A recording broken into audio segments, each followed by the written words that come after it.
podcast do Instituto Reparação. Como é o nome, doutor Carlos? É o Reparapod. Reparapod. É o podcast do Instituto Reparação. Pois é. E hoje uma convidada, a nossa grande parceira, conselheira também, colaboradora. Não quis se associar ainda, mas já é mais do que sócia, porque só anda lá dentro do Instituto Reparação, ajudando, fazendo coisas e tal. O nome dela é Ana Cláudia Freitas. Ana Cláudia Freitas, falei certo? Sou eu. Psicóloga, não é isso? Isso mesmo. Pois é, que é da Rede Inventividade. Também. Pronto. Sou do Instituto, sou da Rede Inventividade, sou do CIEG. Também tu trabalha com os aposentados, né? Também na Também das APREV. Associação das APREV. É o envelhecimento saudável, né? Isso. É Pronto. uma das minhas áreas, né, de atuação. O nosso podcast está no Spotify, está também no YouTube, no canal do YouTube. Ele vai ao ar sempre às terças-feiras, mas fica lá à disposição. E muita gente, esperamos, né, vai ter acesso a essa nossa conversa, que é uma aula, na verdade, a gente chama aqui, que é uma, né, mestras e mestres que nos ensinam, e a gente vai dar publicidade a essa conversa. Então, para que todo mundo fique sabendo e não fique só entre nós, quem é Ana Cláudia Freitas, além de ser nossa amiga? Primeiro eu quero cumprimentar, né, essa dupla aqui, Carlos e Ailton, cumprimentar Vinícius e Dado, que estão aí nos bastidores, né, e cumprimentar as pessoas todas que assistirão aí essa conversa, esse bate-papo, né. Eu sou uma mulher negra, vou fazer minha audiodescrição, né. Hoje usando cabelos soltos e cacheados, com uma camisa, uma blusa laranja, né, com uns babadinhos, e sou psicóloga, né, de formação, me formei em 1996, né, e desde então eu venho atuando com desenvolvimento humano, né, trabalhei inicialmente. Aliás, antes da formação eu trabalhei com RH, né? E aí uma série de atividades dentro do RH, seleção de pessoal, treinamento, desenvolvimento, educação, né? Formação de turmas mesmo de primeiro grau, e na época eu trabalhava em indústria e tinha algumas pessoas que ainda não tinham o primeiro grau. Então esse é um projeto que eu me orgulho muito de lembrar, porque foi em parceria com o Senai, e a gente montou uma turma lá de alfabetização, né, de conclusão do primeiro grau, e foi muito significativa assim, na minha carreira. Então, assim, desde então eu venho trabalhando com desenvolvimento humano, passei cerca de 12, 14 anos trabalhando com isso, e depois eu migrei para a área de saúde e social, né? Foi mais ou menos na época ali em que eu fiz a minha formação em psicologia social, coordenação de grupos operativos pelo CIEG. Naquela época ali, um pouquinho depois, eu fiz a migração justamente por não estar feliz dentro dos RHs, né? Eu achava que eu não estava atuando ali como psicóloga de fato, atuando no desenvolvimento humano, atuando na promoção de qualidade de vida das pessoas, né? E aí foi uma decisão mesmo por migrar por conta disso, né? Nós falávamos antes sobre essa realidade das empresas que exigem das pessoas a produção, né? E esquecem que é um ser humano que está ali, não uma máquina. Não à toa a gente tem tantos casos de burnout, né, de afastamento, de adoecimento por conta de doenças do trabalho, né? Então, humanização. Eu acho que a minha expectativa dentro do RH era essa, de humanizar as empresas, mas muitas empresas ainda, até hoje, não estão preparadas para essa humanização, né? Então, estou aí na área de psicologia mesmo, né, clínica, desde então. E social também, né? Minha parceria aí com o Instituto Reparação, com o CIEG, tá bem nessa área aí de desenvolvimento e promoção da qualidade de vida das pessoas. Você falou aí no SEG, mandar um abraço para sua colega de trabalho, Neuza. Pois é, minha grande parceira e amiga. A gente vai falar sobre o espaço de saúde integrativa aqui, que somos 3 psicólogas. Por enquanto, estamos aí buscando mais pessoas para ampliar essa equipe, né? É o espaço de saúde integrativa, que promove, tem esse propósito de ser um espaço para democratizar a psicologia, né, a psicoterapia e as práticas integrativas também. Né? Antes de você falar um pouquinho do SEG e outras práticas, como você estava falando aí, eu sou de uma geração que não tinha, a gente jovem não falava em psicólogo. E quando falava, é porque dizia assim, ele tá maluco, tá doido, né? Quando falava que ia se tratar, se cuidar, né? Querer conversar. Então a gente não entendia muito bem o que é isso. Como é que tá hoje esse setor, esse ramo da psicologia junto à sociedade e dos jovens também, né? É uma mentalidade, né, Carlos? Que a psicologia, ela eu procuro olhar sob esse ponto de vista, né? Acreditar que esse estigma, né? Esse preconceito, que não deixa de ser um tipo de preconceito em torno da psicologia, é porque ela ainda é relativamente nova, né? No Brasil, a gente regulamentou há 60 anos atrás. Então, existe essa ideia ainda, né? Mas que tem mudado a ideia em torno da necessidade da psicologia. A saúde mental, né, é uma área que está sendo mais valorizada, acho que sobretudo depois da pandemia, né, a gente hoje está vivendo uma nova pandemia, a pandemia da ansiedade. Né? O Brasil é o país mais ansioso do mundo, né? E um dos mais depressivos. Então isso é grave, né? Mas por quê? A configuração da nossa sociedade, ela é adoecedora. Né? Então, causa muita ansiedade. Por quê? Porque a gente precisa estar numa postura de produtividade, de ação, quando, na verdade, a gente gostaria de estar descansando. Né? E aí, assim, dentro de um equilíbrio. Claro que a gente não vai poder só descansar, assim como a gente não pode só trabalhar. Então, é esse equilíbrio. Como existe uma cobrança muito grande, os velhos ditados, né? Adoro os ditados. Deus ajuda quem cedo madruga, né? Então, tem os ditados assim que supervalorizam a pessoa pelo que produz, né? E aí, por conta disso, existe as pessoas deixam assim de respeitar o seu ritmo por conta dessa produtividade. Mas existem outros aspectos, por exemplo, o racismo. O racismo é um aspecto extremamente adoecedor, né? Eu trabalho muito com o conceito de traumatização. Qual é a diferença? Trauma é o evento em si e traumatização é o efeito desse evento na vida da gente. Então, passar por traumas, todos nós podemos passar e possivelmente passamos ao longo da vida. Agora, gerar uma traumatização é outro aspecto. E o racismo, em geral, causa uma traumatização, né? Que é a fixação daquele sentimento que a gente teve diante do momento, né, de exposição ali, de humilhação por conta do racismo. Diante disso, a gente guarda esse sentimento, essa emoção, e uma vez não elaborada, isso se perpetua e a gente leva para o resto da vida.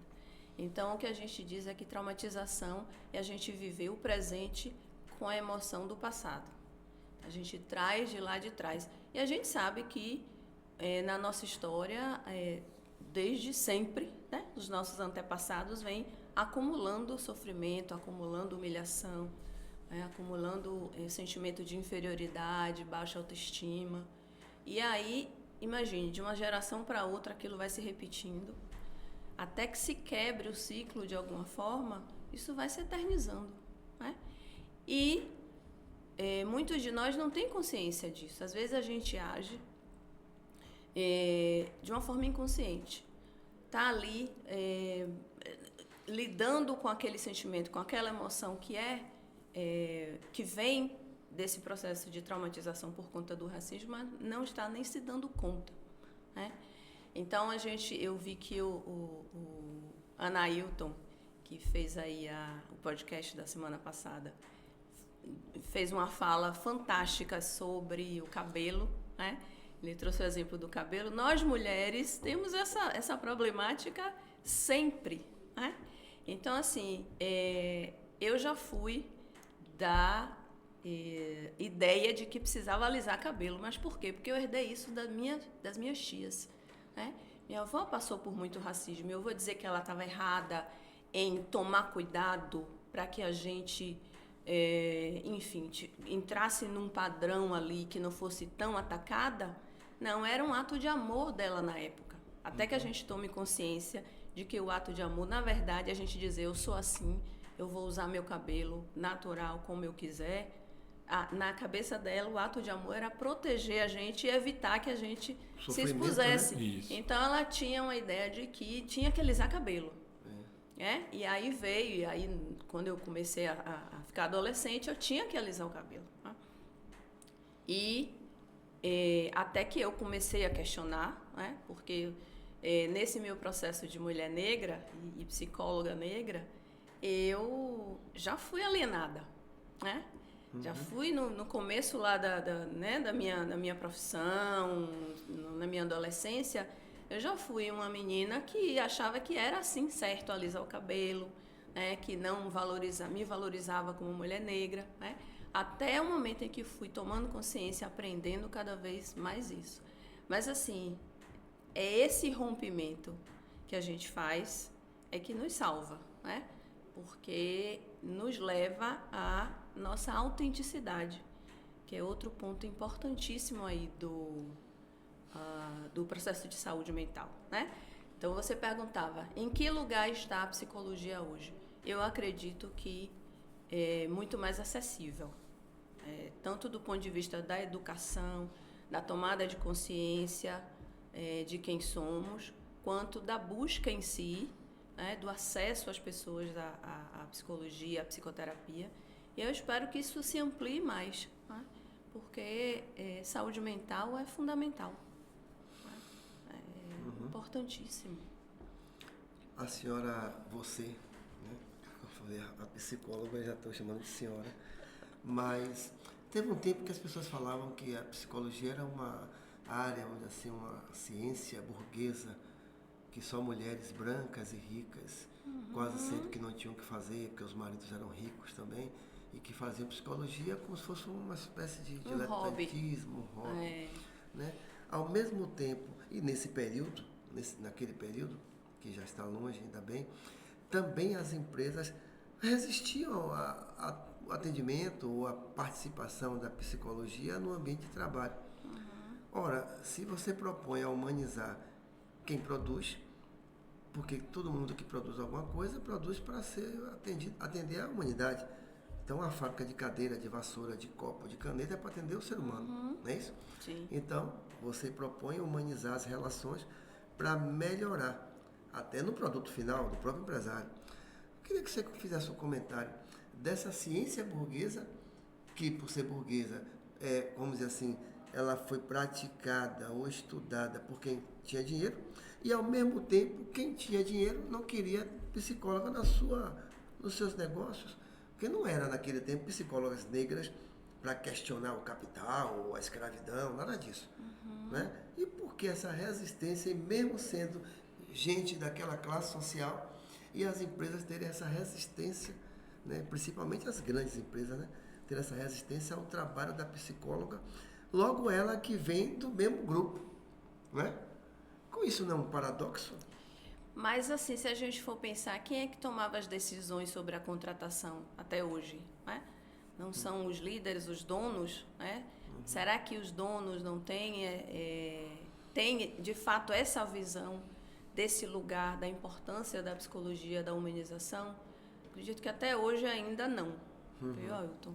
Ainda tem um déficit aí grande nessa visão, porque o que é que está em jogo aí? É o lugar do humano, dentro do processo do capitalismo, né?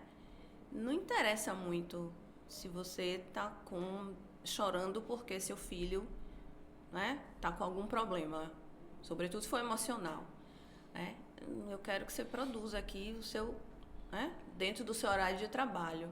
Então, eu acho que está muito relacionado a isso, ao lugar da psicologia, a importância da psicologia, da saúde mental, do bem-estar dentro das organizações. Você fala especificamente dentro das organizações, dentro das instituições. Eu estou falando dessas empresas, né? Eu acho que é essa visão, né?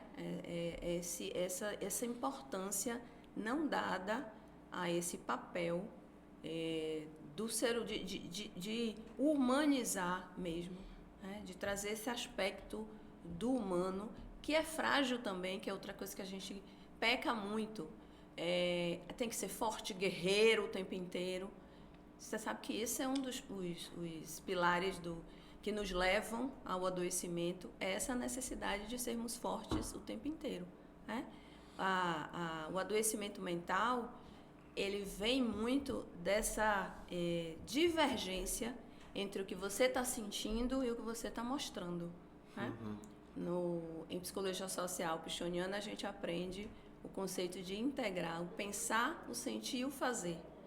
Então, quando a gente está desregulado nesse sentido, está sentindo uma coisa, né? Eu estou sentindo aqui raiva por alguma situação, né? E é uma emoção legítima nossa, mas eu tenho que fingir que não estou sentindo.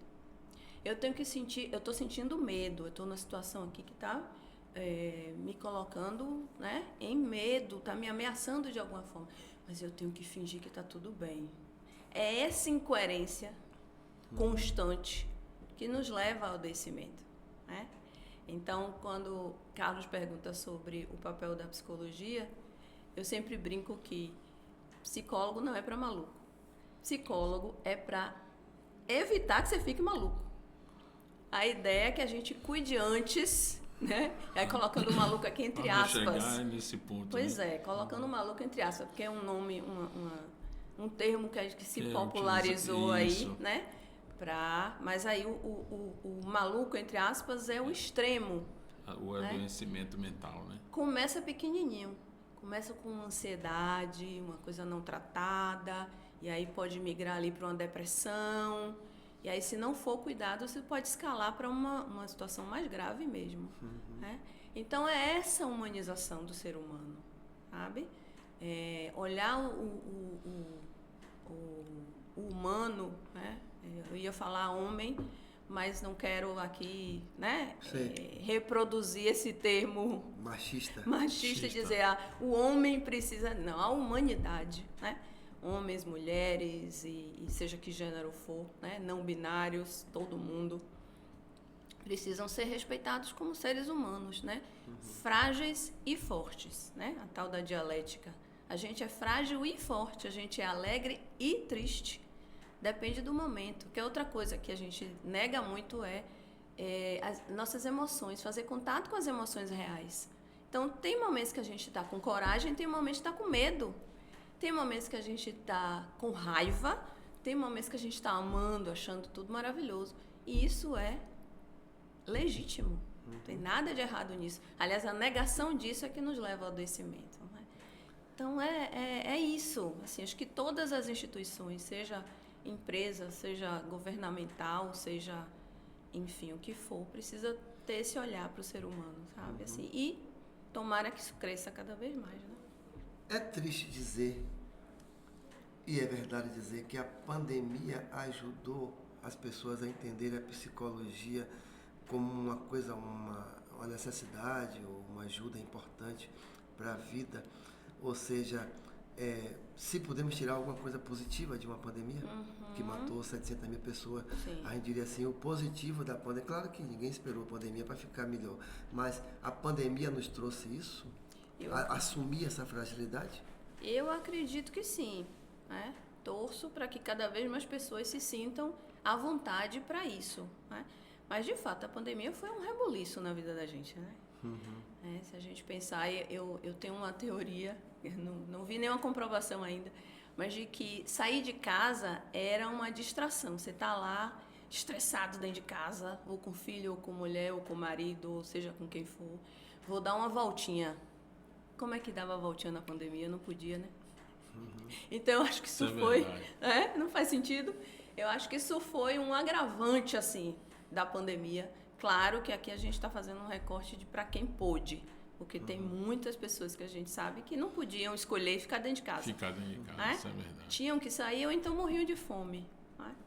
Então, é bem isso, assim, né? Dessa Mas, Carlos, valorização maior. A doutora está trazendo para nós, assim, quer dizer, que o ser humano, quando ele fica diante, quando chega no fundo do poço, que não tem mais jeito, o jeito é melhorar? Parece que eu estou entendendo isso. Ou seja, a gente chegou na miséria total. A gente não sabia nem como tratar. Não podia ir para os enterros dos amigos, para os sepultamentos, eram 4 pessoas para a família. Sim. Não podia ir para a igreja, não podia ir para o terreiro, não podia fazer nada de máscara, aquela coisa, chegava em casa, tirava o sapato, passava a mão, não sei o quê. Aí a gente vai procurar o psicólogo quando a gente está no fundo do poço. Quer dizer, precisou ser bem frágil, né? Pois é. O ideal é que não chegue a esse ponto, né? Que a Uma gente fragilidade procure coletiva, antes. Né? Foi uma fragilidade coletiva. E que pode ser tratada aí de uma forma coletiva também, não à toa os grupos, né? Mas também de uma forma individual, a depender da situação de cada um, né? Mas quando você fala assim, Ailton, eu gosto sempre de pontuar que quando a gente está no fundo do poço, alguns de nós conseguem sair e outros não. Isso é a diferença do estado emocional da pessoa, né? Então, quantas pessoas você está vendo ali que está sofrendo, não está se cuidando, né? Porque um dos sinais de saúde mental é o autocuidado. Quando você está se cuidando, quando você está se priorizando, quando você está sendo protagonista da sua própria vida, assumindo a responsabilidade sobre si, são sinais de saúde mental, né? E quando a pessoa, às vezes, está no fundo do poço e não consegue fazer isso, o estado mental dela está tão fragilizado que há uma dissociação mesmo, né? Tanto que a gente fala em saúde integrativa é nesse sentido, porque a saúde integrativa, a palavra integrar é o quê? Unir, né? O contrário é dissociar. Então, quando há uma dissociação entre mente e corpo, e isso é comprovado mesmo em psicologia, né? A gente trabalha com esse conceito de dissociação,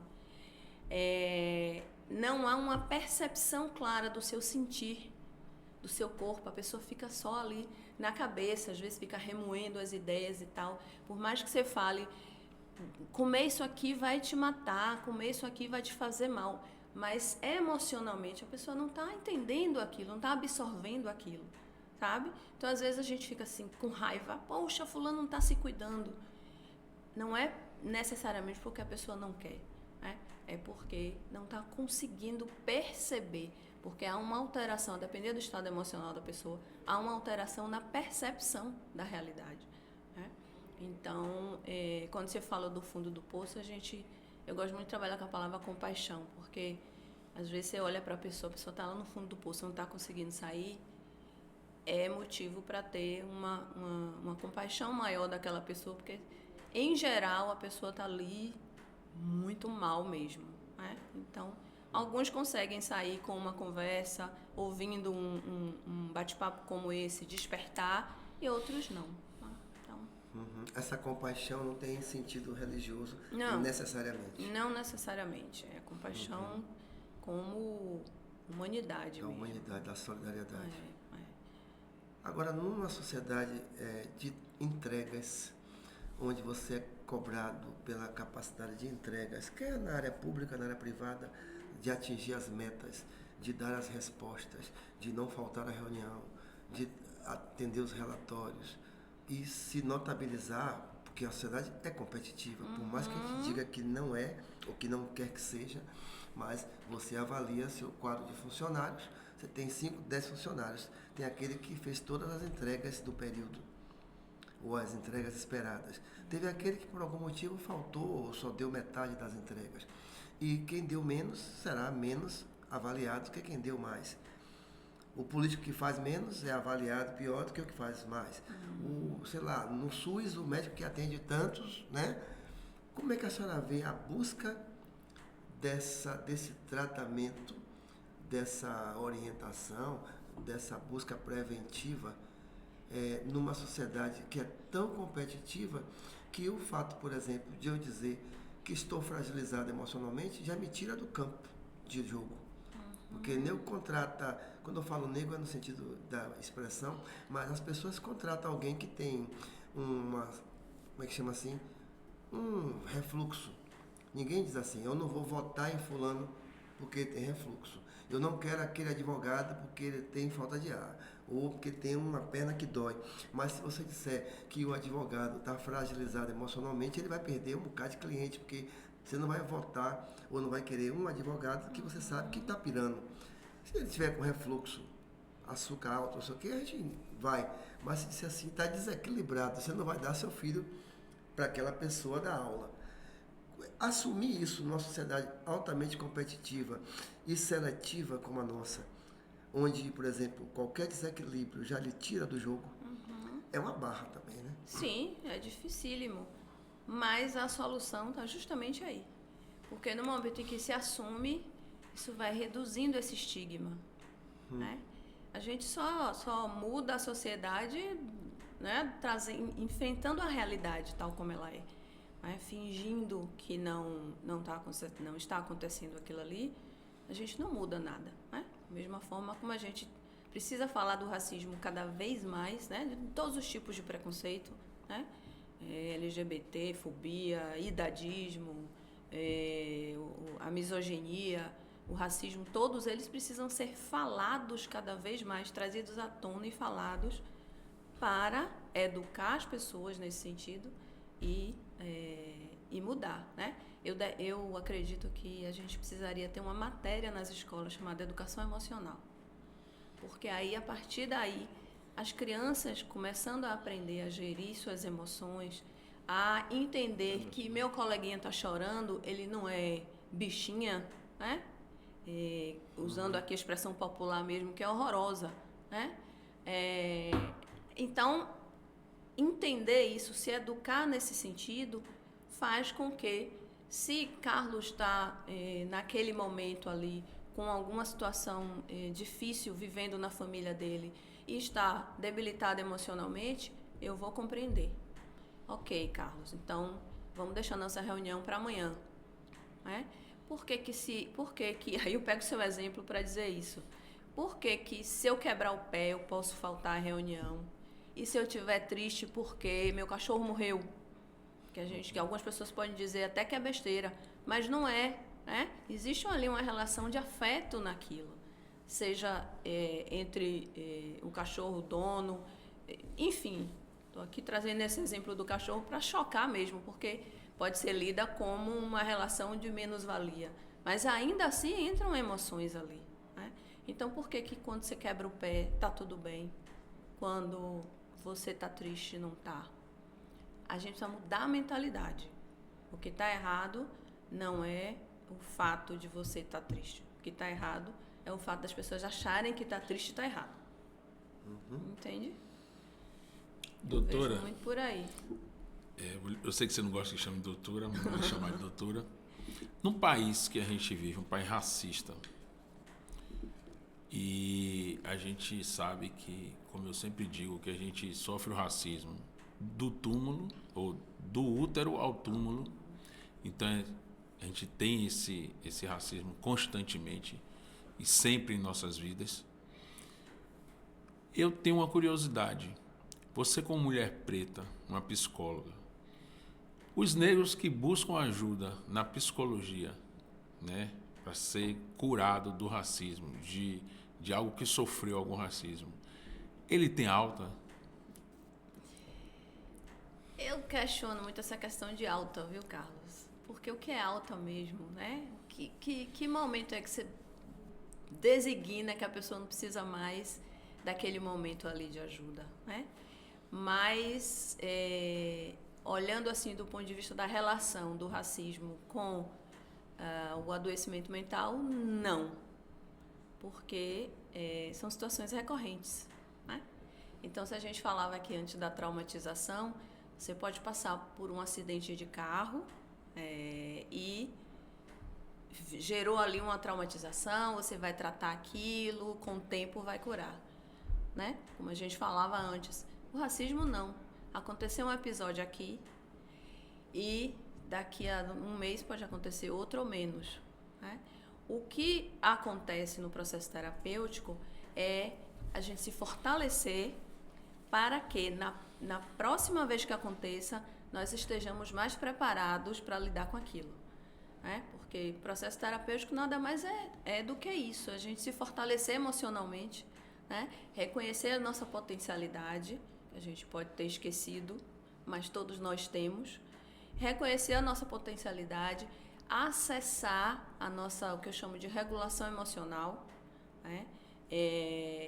De lidar mesmo com a situação que é estressora, que é desafiadora, de uma outra maneira.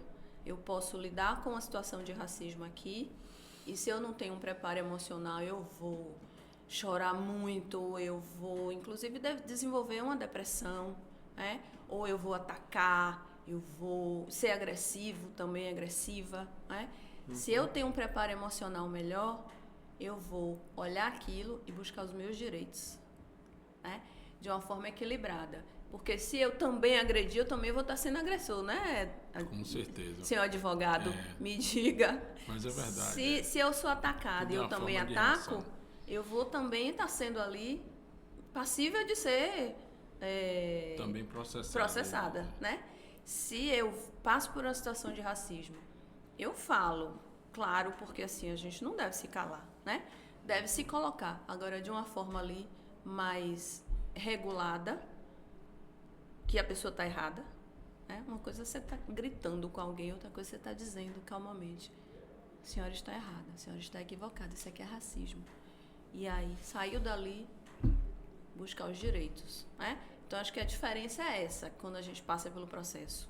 Mas, de fato, é um trabalho mais constante que precisa de uma ajuda permanente, né? Acho que o Instituto Reparação pode ser um exemplo desse espaço também, né? A gente fez lá no ano passado, 2023, o grupo de promoção da saúde integral, eu e Neuza Moura, que foi riquíssimo, né? A gente falou, entre outras coisas, sobre saúde mental e intolerância religiosa, né?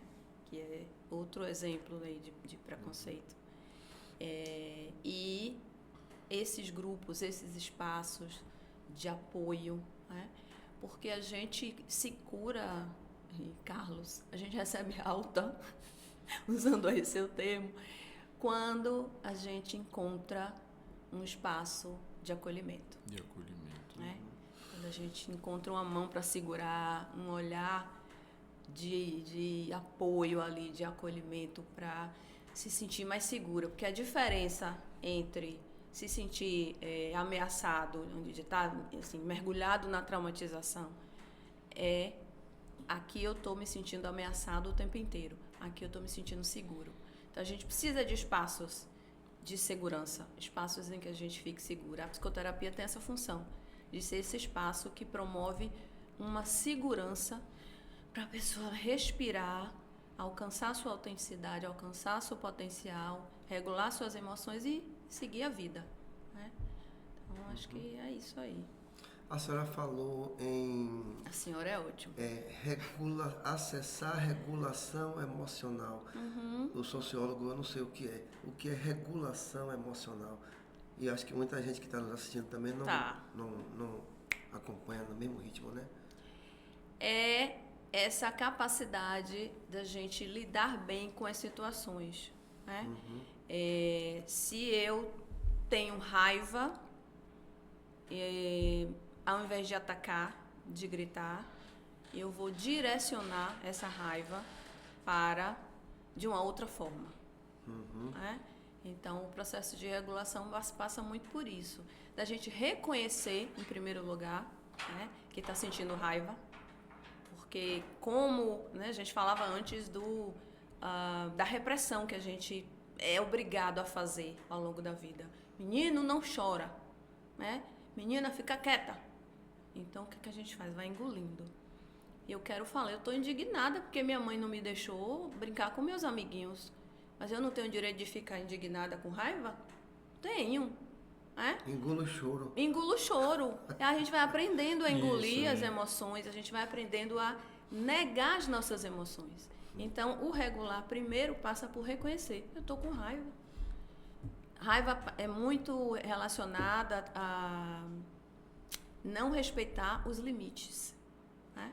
Então, se os seus limites não são respeitados, no sentido, o racismo é um exemplo muito forte disso, dos limites não serem respeitados, até aqui você pode ir, a partir daqui você está invadindo os meus direitos, né, como ser humano.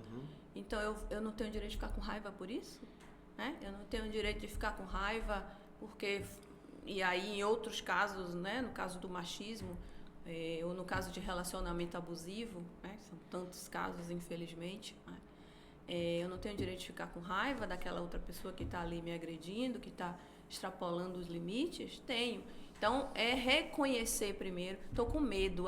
Salvador é uma cidade que, vamos combinar, né? A gente vive uma sociedade que a gente precisa... Eu saio com o celular... Não pego meu celular em qualquer lugar, né? Se eu precisar pegar o celular na rua, eu vou primeiro olhar ao redor, se eu estou segura e tal. Isso já é uma situação que nos causa uma tensão maior. Então, assim, eu estou com medo, é verdade, eu tenho motivo para ter medo. Essa e outras inúmeras situações, né? Então, primeiro passa por admitir, reconhecer que aquilo é aquela emoção. E conta também a alegria, viu, gente?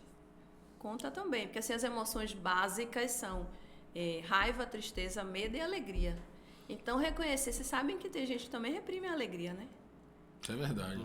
Pois é. Ser feliz também é uma aprendizagem. Porque quantos de nós... você está falando da responsabilidade, é colocado uma responsabilidade tão grande que não se permite relaxar, ser feliz, curtir, não fazer nada, botar o pé para cima, né? Isso também é saúde mental. Então, reconhecer a emoção, seja ela qual for, porque elas sempre querem nos dizer alguma coisa, a emoção que seja, e direcionar ela. Se for medo, estou com medo de quê? Como é que eu vou lidar com isso? Que estratégias eu vou usar para lidar com esse medo, né? Eu falei da coisa do celular. Uma estratégia é não usar o celular em qualquer lugar, né?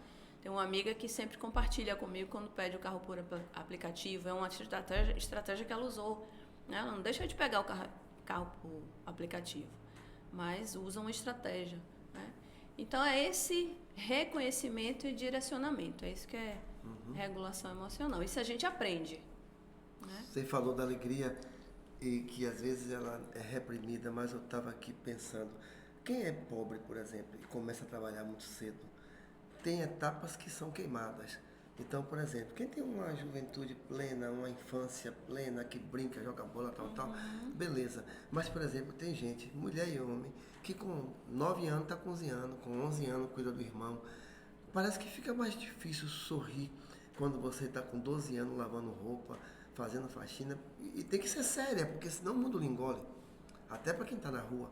Por exemplo, pessoas que ficam na rua, elas ficam muito mais embrutecidas, porque se der mole, vão passar por cima. Então você tem que endurecer para sobreviver. Demora uma situação de rua. É uma armadura, né? Infelizmente, né? Mas parece que você, tirando a senhora, gosta de sair do lugar de conforto. Porque repare, ela fala, como eu falei agora, ela fala, às vezes, de um lugar das dificuldades que nós temos, todo mundo, inclusive eu, de acessar ou de buscar esses serviços. E além disso, ela também é do inventividade, ou seja, trabalha com envelhecimento saudável numa sociedade onde todo mundo quer ficar novo. Todo mundo quer perder a barriga, todo mundo quer pintar o cabelo, todo mundo quer fazer malhação, todo mundo quer ficar, ninguém quer envelhecer. Não quer parecer velho. Não é? Aí de novo você com esse outro desafio. A nossa conversa já passou de 35 minutos. A produção pediu para encerrar, mas não dá para encerrar. O assunto está muito interessante. Porque eu quero saber como é que a senhora se interessa por coisas que são polêmicas. Pois é. Envelhecimento saudável numa sociedade que não gosta de velho. No Japão é ótimo. Mas aqui, velho brasileiro, a gente, até no ônibus, quando entra um velho, todo mundo pega no sono para não dar lugar. Ainda diz assim, o que é que esse velho está fazendo na rua hora dessa? E esquece que o velho está pagando a água e a luz, porque é o aposentado que tem a renda, ou levando o currículo do neto, que não pode pagar o ônibus, está desempregado. Mas quando. E que ele que fez o ônibus. Porque para a gente andar de ônibus e andar no passeio, tem que ter alguém que já tá velho que fez o passeio, né? Que isso. Mas o cara fala assim, não sei para que esses velhos no meio da rua. O que a psicóloga quer com tanto desafio assim? Não é, menina, essa é uma boa Não pergunta. podia ser uma vida mais tranquila, cuidar de outras Gosta de desafios, né? Eu gosto de desafio. Eu tenho um propósito de ajudar as pessoas a melhorar a sua qualidade de vida, né? E eu acredito muito nisso, assim. Talvez seja pisciana, né? Sou muito sonhadora, assim. Eu acredito que existam possibilidades outras do que o que a gente vê, né? Nesse sofrimento. E aí, é claro, Ailton, quando você cita que existem infância e infância, né? São realidades diversas que a gente tem no Brasil, mas o ideal é que a criança tenha um tempinho para brincar, ainda que precise da responsabilidade. Até faço aqui o apelo às mães, aos pais, aos cuidadores de quem quer que seja das crianças. Deixa as crianças serem crianças, até porque a gente pode crescer e a gente continua com a criança dentro da gente, né? E aí essa criança vai ser fechada, não vai gostar de rir, não vai gostar de brincar, porque já aprendeu lá atrás que não pode. E a gente, inclusive, como adulto, a gente deve brincar, sorrir, dançar, criar. O que é a criatividade? É a possibilidade de experimentar coisas novas, a possibilidade de aprender coisas novas. É como se a gente tivesse um coração de criança e está ali zerado, a gente dá um espacinho para aprender coisas novas. Então, vou aproveitar aqui, né, que você trouxe essa informação para fazer uma campanha mesmo assim, né, de permitir que as crianças tenham pelo menos um tempinho para ser criança, para brincar, seja de que for, né? A gente tem, felizmente, muitas possibilidades de brincadeira aí. Mas, assim, voltando para a questão do propósito, é isso. Eu gosto muito dessa ideia de ajudar pessoas a melhorar sua qualidade de vida, sabe? Eu acho que muito baseado também na minha história. Eu comecei lá falando que eu já fui uma menina, né, alienada da minha raça, fui uma menina felizmente abastada, assim, nunca passei por nenhuma necessidade, talvez muito por conta disso, e graças à minha avó que educou, né, meus antepassados que educaram meus pais a ganharem o seu e melhorarem de vida, e aí na nossa geração, na minha, dos meus primos, a gente já teve uma melhor qualidade de vida, mas isso falando materialmente, né? Emocionalmente, que é outro processo aí de traumatização que a gente pode trazer da família, o pouco afeto, né? Que nesse sofrimento que você citou, né? Tem que trabalhar, tem que produzir, tem que tomar conta, tem que, a gente esquece de ser afetuoso, de abraçar, de dizer eu te amo, né? Vocês devem, se não na família de vocês, mas conhecer pessoas pretas que têm essa dificuldade de demonstrar amor, né? Então, assim, eu acho que muito por conta do meu processo de olhar para mim, de ir melhorando minha qualidade de vida, eu fui reafirmando esse propósito, sabe? Acho que lá atrás eu nem tinha essa consciência toda, quando eu escolhi psicologia. Mas eu fui, ao longo dos anos, reafirmando esse propósito de que é possível, sim, a gente ter uma boa qualidade de vida. A gente pode, sim, ser pessoas felizes, plenas, viver a vida em qualquer idade, já entrando aí na inventividade, né, que trabalha com envelhecimento. Nós podemos viver uma vida plena, feliz dentro do possível, do que a gente tem, porque uma das coisas que leva também a gente à infelicidade é a gente achar que precisa de trocar de carro todo ano e mobiliar, trocar os móveis da casa todo ano, pintar a casa, né? São coisas materiais que não necessariamente vão te fazer feliz, né? Então, assim, essa mentalidade, o que é mesmo felicidade? Então, dentro desse conjunto aí, eu acredito que a gente pode ir tomando consciência do que é viver bem, viver plenamente. E é nisso que eu gosto de trabalhar, né? De educação emocional, a gente chama de psicoeducação, que é a educação em torno da psique, né? Do psicológico das pessoas. Que é isso que a gente está fazendo um pouco aqui também hoje, né? Falando desses assuntos. Então, nesse processo aí, respondendo a sua pergunta, eu gosto desse desafio. Inventividade, idadismo e etarismo. Decifre para o nosso... Idadismo e etarismo é a mesma coisa, são duas palavras para falar da mesma coisa. Idadismo, preconceito de idade, etarismo, preconceito de faixa etária, né? Eu prefiro idadismo, porque como é preconceito de idade, eu acho que fica mais direto. Mas tem pessoas que preferem etarismo. É outro tipo de violência, né? Muito grande, que adoece. Então, você falava antes que nós vivemos numa sociedade que não gosta de ser velho. Mas por que as pessoas não gostam de ser velho? Porque ser velho é visto como coisa ruim. O que a gente precisa mudar é a mentalidade. Ser velho não é ruim. Envelhece quem está vivo.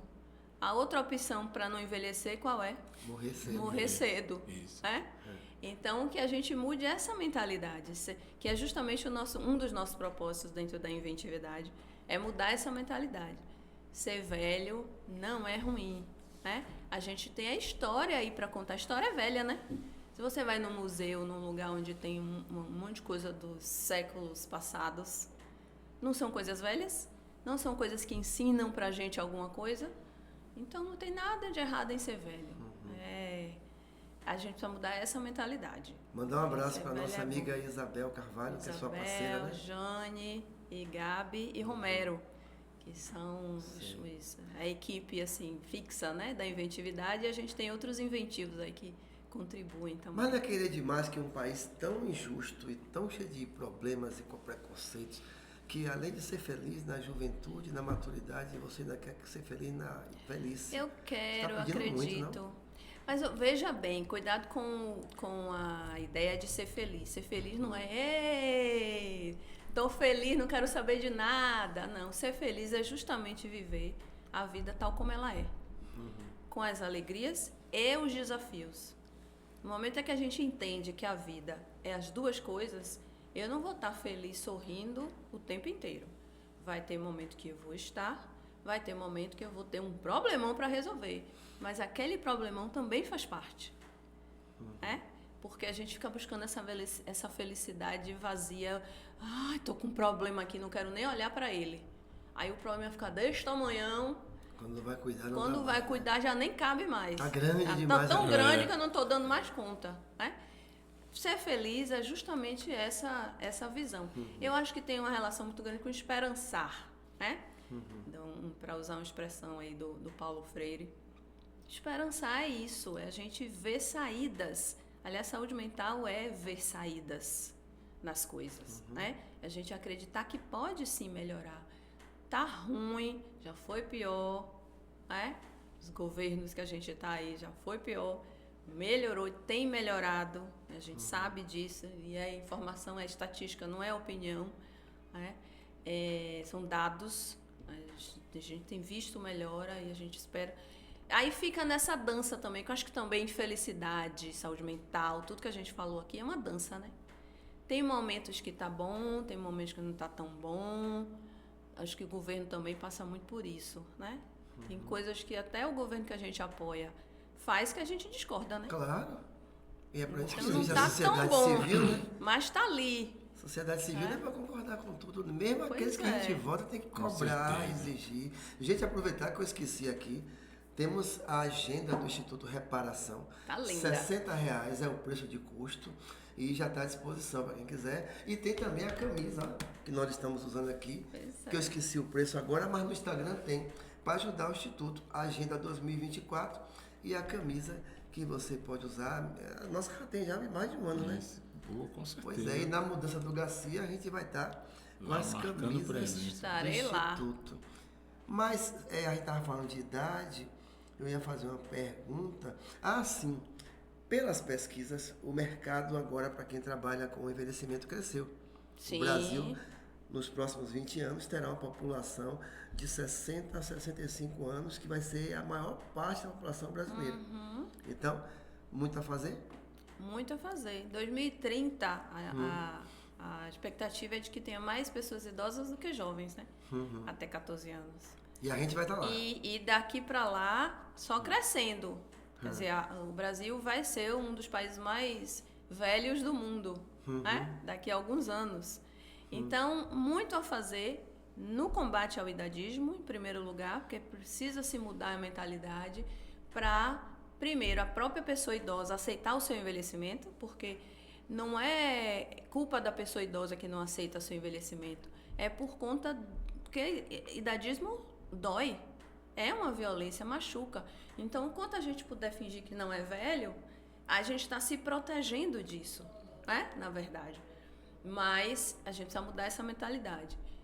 É um dos fatores. E aí, a partir daí, uma série de ações dentro das empresas, dentro do governo, para a promoção de um envelhecimento para quem está agora nos seus 40, né? Eu estou com 50, já comecei a me cuidar, né? Eu brinco que eu faço academia para, pelo menos, ir no banheiro em paz, né? Para poder ter força nas pernas, para sentar no chão se eu tiver vontade, lá com meus 70 anos, dançar, fazer aquilo que eu tiver vontade de fazer, ter escolha, porque é horrível quando a gente não tem escolha, né? Então, a gente ter escolha, se cuidar para poder escolher o que a gente quer fazer lá nos 70, 80 anos. Mas acesso a serviços, aí as políticas públicas são importantíssimas, né? Acesso a serviço, a gente tem uma carência enorme, sobretudo aqui na Bahia, de serviços que promovam o envelhecimento ativo e saudável. Tanto para a pessoa que está no processo de envelhecimento, quanto também para as pessoas que já estão instaladas no envelhecimento. Precisa melhorar muito nesse sentido. A gente não tem centro de convivência, que é um absurdo. O centro de convivência é um local onde as pessoas possam ir, passar o dia ali fazendo atividades, estudando ou aprendendo alguma coisa, ou simplesmente socializando, né? Ou, enfim, fazendo uma série de atividades que é possível fazer. Então, a gente precisa que o poder público entre aí para oferecer esse espaço. E a LPI, né? Que é as instituições de longa permanência, os antigos abrigos, que não se usa mais asilo ou abrigo, né? Assim como a gente tem mudado uma série de coisas na Como nossa é que a gente chama agora? vocabulário. ILPI. ILPI. Instituição de longa permanência para a pessoa idosa. Quem tem que arcar com isso é o poder público. O poder público, a gente só tem um. Imagine. É o de Brotas? É o que hoje está em Piatã. Conheço. Ele era ali na Ribeira, na Cidade Baixa. O Dom Pedro II? Dom Pedro II. É o único, né? Agora, público, né? Os privados têm aí alguns que são, assim, vivem de doação, e tem os privados mesmo, que são caríssimos, né? Que são acessíveis somente para uma parte da população. Mas a gente tem muito a fazer nesse sentido, para abrigar essas pessoas que estão envelhecendo. Cada vez mais as pessoas idosas estarão nas ruas, fazendo as coisas que querem fazer, né? Produtivas, escolhendo, estudando. Comprando. A economia prateada é fortíssima. E o shopping tem que se cuidar, né? As lojistas têm que cuidar disso, né? Lojista tem que Porque ter não atenção tem acesso, sobre isso. Muitos não têm rampa, muitos não têm corrimão. Do ponto de vista da estrutura, isso, mas do ponto de vista da educação das pessoas também, né? A gente trabalha, dentro da inventividade, a gente propõe um programa que chama Educação para Envelhecer, que é para educar as pessoas para lidar com a pessoa mais velha, né? Com a pessoa idosa. Um erro horroroso que as pessoas cometem é, por exemplo, o pessoal da área de saúde, vamos lavar essa mãozinha. É infantilizar a pessoa idosa. Essa orelhinha tá suja, toma uma comidinha. A pessoa idosa não é criança. Isso. Ainda que esteja em processo de demência, que é outro aspecto também importante da gente cuidar, lá falando sobre saúde integrativa. Cuidar do cérebro para não desenvolver, porque eu vi um dado recente que 40% dos casos de demência poderiam ser evitados. Isso é muita coisa, se houvesse um cuidado, né, uma prevenção maior com a saúde cerebral, né? Então, ainda que a pessoa esteja instalada numa demência, não é mais criança, é uma pessoa idosa com alguma debilidade ali. Não significa que precisa ser tratada como criança.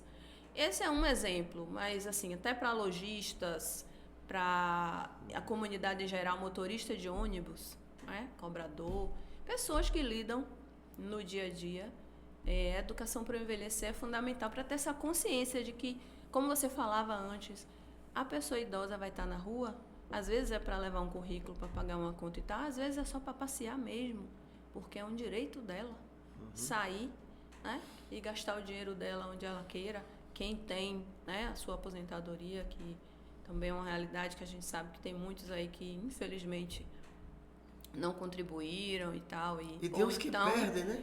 Tem os que perdem. Na delegacia da pessoa idosa, Carlos, você que é advogado, eu conversando com a delegada, e ela me falou que a maior parte das queixas é de familiares que tomam o dinheiro, tomam o cartão da pessoa. É uma triste realidade. Isso é uma triste realidade. Imagina, a maioria dos registros é de familiares que tomam o dinheiro da pessoa idosa, ou para beber, ou para usar droga, ou para fazer alguma coisa, e deixa a pessoa sem nada em casa. É um abuso. Agora, o Brasil envelheceu e está envelhecendo pobre.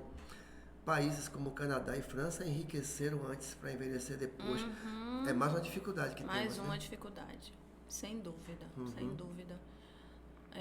É algo que, assim, o governo precisa... O governo atual, né, o federal, ele tem o ministro dos Direitos Humanos, que, aliás, eu tenho um orgulho daquele ministro, né, Silvio Almeida. Ele tem um secretário, o Alexandre da Silva, que é o secretário eu esqueci agora exatamente a denominação da secretaria, mas é uma secretaria especializada na pessoa idosa, né? E estão acontecendo aí algumas ações, algumas tomadas de consciência sobre a necessidade de falar mais disso, de promover uma melhor qualidade de vida.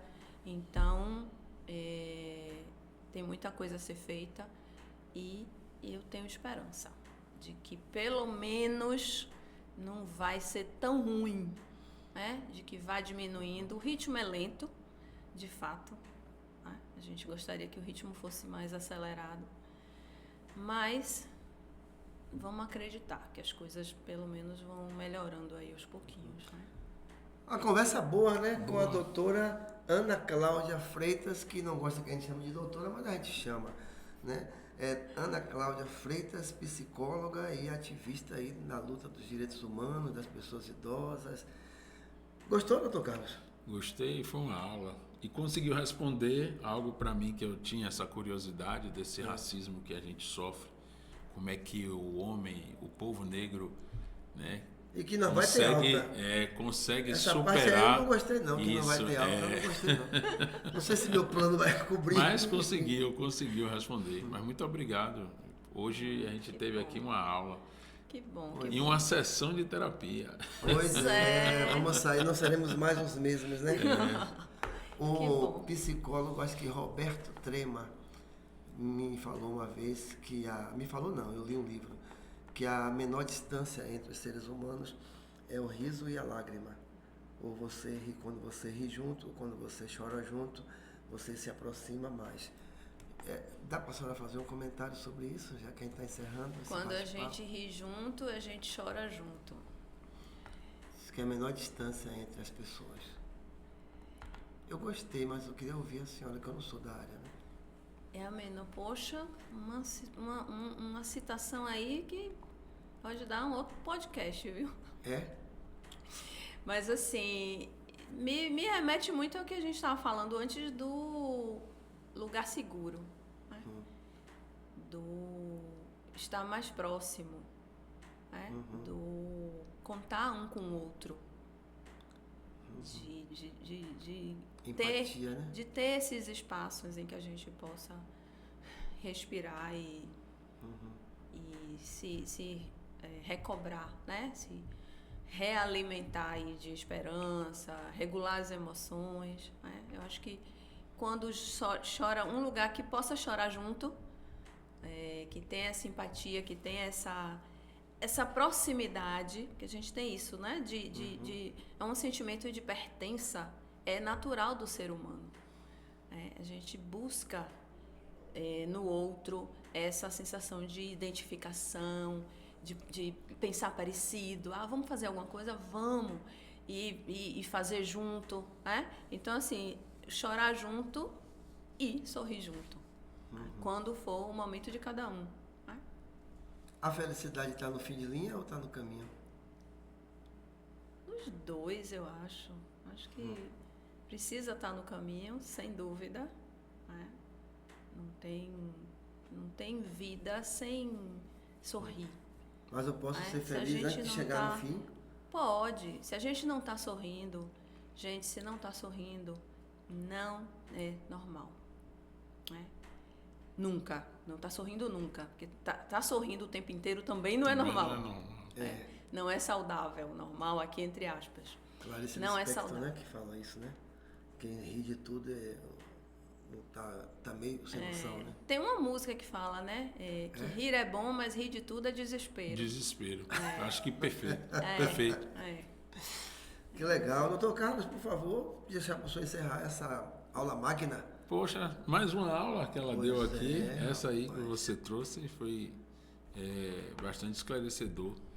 A gente só tem a agradecer essa sessão de terapia que nós tivemos hoje à tarde. Hoje não foi só o podcast. Tá certo? Eu que agradeço. Agradeço muito. Posso deixar o telefone lá do Espaço de Saúde Integrativa? Pode, né? deve. Quem quiser marcar os encontros comigo, Ana Cláudia Freitas, com Neuza Moura, com Iaura Lima. Nós somos as 3 psicólogas responsáveis lá. E o telefone é o 719-9902-3643. Repetindo, 719-9902-3643. E o Instagram? O Instagram pode ser o do CIEG Bahia, né? Que a gente está usando. Esse CIEG essa é com C ou com S? Com C. CIEG Bahia. Pronto. Bahia. O meu pessoal Bahia. é anafreitas.pc. O meu Instagram pessoal. Pronto. Comprem a agenda do Instituto Reparação, comprem a camisa, nos siga e se inscreva no YouTube, no canal YouTube do Instituto Reparação. Agradecemos. Eu que agradeço. Valeu. Até a próxima. Até a próxima.